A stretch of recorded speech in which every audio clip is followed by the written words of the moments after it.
Year 5, it's Mr. Race here, and I'm going to talk you through your maths activities for week 3. Our topic for this week is a tricky one, but it's one that I'm sure that you'll all pick up really quickly, and it's 24-hour time. So you would remember that last week we looked at different aspects of time. We looked at measuring time, measuring the difference or the elapsed time. We looked at choosing the right measurement. We looked at problem-solving questions, and now we're moving on to 24-hour time. So 24-hour time tells us the number of hours and minutes that have passed since midnight. So if you have a look at this clock, you can see the traditional face that we're used to seeing, so the numbers from 1 all the way to 12. And then on the outside, you can see the numbers 0 all the way to 23. Now, these numbers represent the number of the hour within the day. So we already know that at 1 o'clock in the morning, or 1 a.m., that's the first hour after midnight, okay? That's the first hour that's passed since midnight. The same as if it was recess time, 11 a.m., okay? 11 a.m. is 11 hours that have passed since midnight. But how do we record 24-hour time if we've passed 12 o'clock? Because yes, we know that we can put PM, so we know it's 1 o'clock, so 1 p.m. in the afternoon. But if we didn't have that PM or AM symbol, how would we know if it was in the morning or the afternoon? So this is where 24-hour time comes in. So you can see on the outside clock that in line with the number 1 is 13. And this number means that 1 p.m. or 1 o'clock in the afternoon can actually be represented as the 13th hour because there's been 13 hours since midnight. Okay?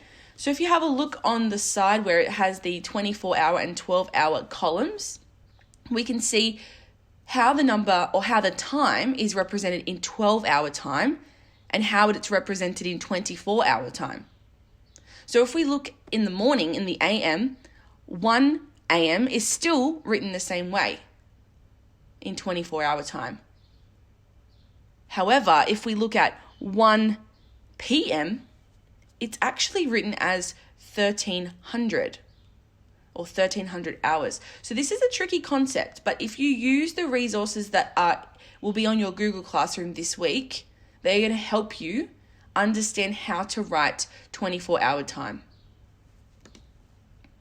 You can see here a day has 24 hours. Time can be expressed in 12-hour AM and PM, the form of time, or 24-hour time. Note that when writing 24-hour time, neither punctuation nor a space is used. So not like in 12-hour time how we use punctuation. So for an example, if you were talking about 7:45 in the morning, you would write 0745 because there's been 7 hours and 45 minutes since midnight. However, if it was 11:18 p.m., we would work out how many hours have passed since midnight, or you could go back and have a look at your clock. And we'd work out that it's actually been 23 hours and 18 minutes past midnight. So we write that as with a 2, a 3, a 1, and an 8. Have a look at the timeline here. You can see we've got midnight all the way to the following midnight of the next day. And here is another visual aid that you could use to see how to write different times. So here we have our AM and how we would write that. Notice how most of the numbers in the AM have a 0 before them, meaning that there's only been a few hours that have passed since midnight, whereas on the PM side, we have larger numbers. Take a look at this short video, which I hope will help you understand it a little bit better.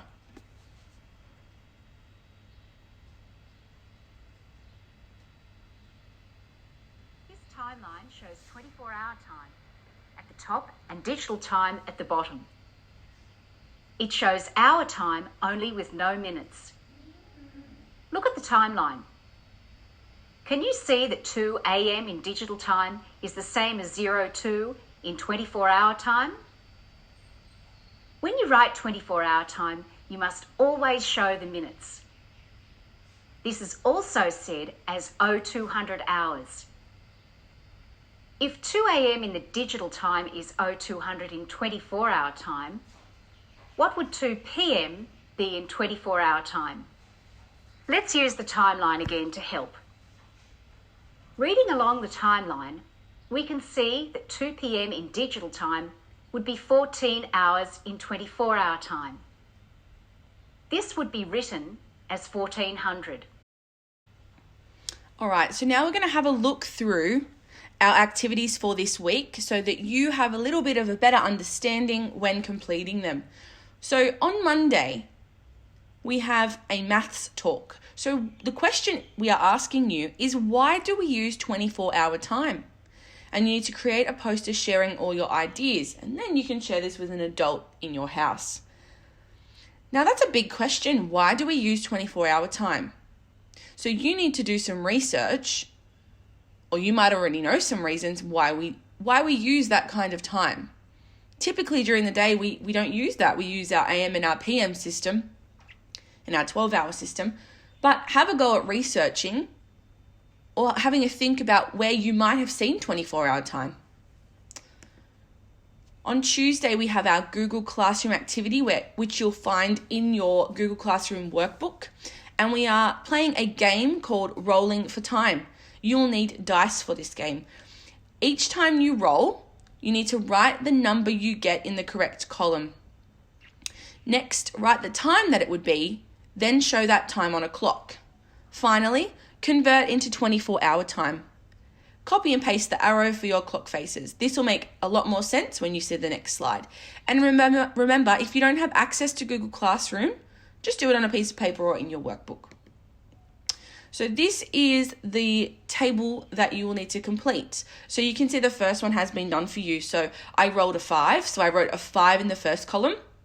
I rolled a 4, so I put the 4 in the second column. I then rolled a 1, and that went in the third column. My time that I've created with my dice is 5:41. In your Google Classroom workbook, you can copy and paste the blue arrow so that you can show the time on the clock, and then you'll need to show it in the AM and PM time for 24 hours. So you can see that there's been 5 hours and 41 minutes past midnight. So I write that as 0541, and then for 24-hour time or in the PM, there's been 17 hours and 41 minutes. So that's how I write that. Wednesday. For your Wednesday activity, you need to watch the video, which will be on your Google Classroom, before completing the activity. That's really important. Then use what you know to complete the 24-hour time chart. Compare each column, and using the patterns you notice, fill in the remainder of the table. Now, this is what your chart should look like. Now, on your learning plan, learning from home plan, you're only going to see a couple at the top to show you how to model it. But what you need to do is draw up a table with 2 columns, one side saying 12-hour time, the other 24-hour time, and then you need to fill in representing the time of day in both forms. Thursday, we have our code breaker activity. This is a really fun one that I hope you enjoy. So you need to convert the 24-hour times to 12-hour times and write the corresponding letter above to solve the riddles. Okay, so you can see here we have lots of different times that relate to different letters. So what you need to do is have a look at the riddle. Work out what time it is. Convert it to 12-hour time. Have a look, see if you can find the letter, and fill in the riddle. And finally, our Friday activity, converting time flashcards. Look at the converting time flashcards on a piece of paper or in your workbook. Write down the correct answers for each question.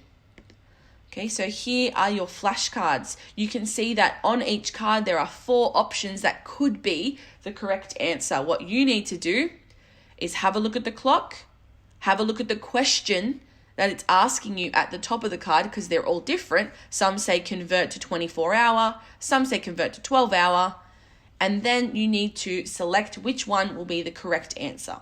Now you can write this in your workbook, you could do it on a computer if you like, just making sure we share with an adult to see if your answers are correct. And that is our maths activities for week 3.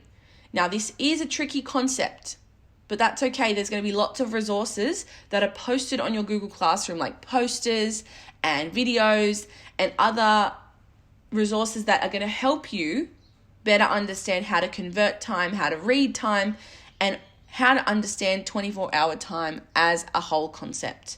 I hope this video was helpful, but remember, if you have any questions throughout the week, just to send your teacher a message or comment something on Google Classroom and they will be sure to help you as best they possibly can.